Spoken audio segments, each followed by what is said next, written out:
You stand there in awe, overpowered by their sheer magnificence. No wonder we've been intrigued, totally baffled for more than 4,000 years. And of all Egypt's pyramids, the Great Pyramid at Giza is by far the most mysterious. It's so imposing, so perfect, you can see why many insist it couldn't possibly be the work of mere mortals. It has to be a creation of the gods, either that or aliens.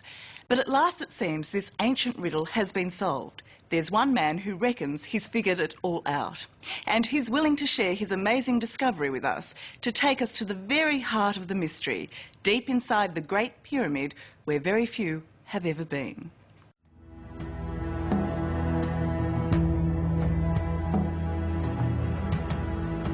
It doesn't matter how many times you see the Great Pyramid, it's always astounding. Its size, its symmetry, and most impressively, that it's been here for 4,500 years. So take a moment and take it in. The tomb of the pharaoh Cheops, or Khufu, as he's known here. It's completely boggling. You look at it and you think, what is it? Talk to me, do something, for God's sake, I don't understand it. It's sort of really weird. British archaeologist John Romer first saw the Great Pyramid 40 years ago.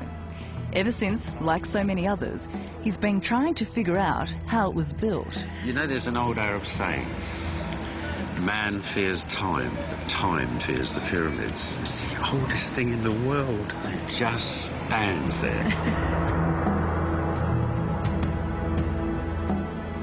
They're impressive today, but imagine the pyramids in ancient times. Completely white, shimmering in the desert.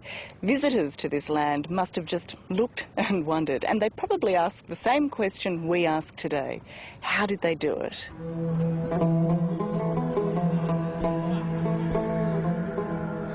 In this land of pyramids, the Great Pyramid is pure perfection.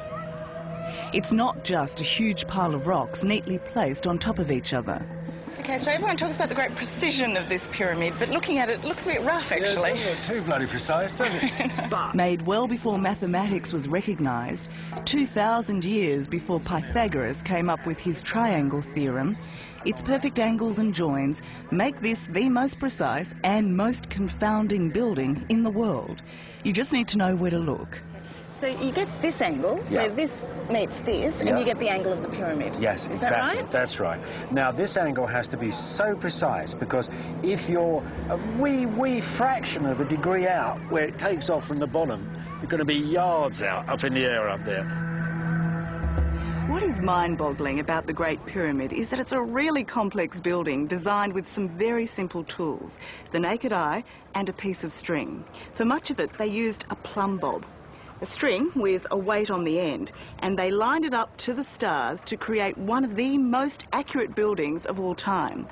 45 centuries later, it is still more precise than many modern skyscrapers. Obviously, the precision was no accident, but how the ancient builders got it so right without modern equipment, no one's worked out until now. So what are we looking at here? Well, this is one of the 4 survey points that are absolutely key to understanding how this pyramid was made. People have been tripping over these survey marks for centuries, but extraordinarily, John Romer is the first to see their significance, to crack one of the pyramid's startling secrets. That's the 3rd one. That's the 3rd in the line. Yep. This one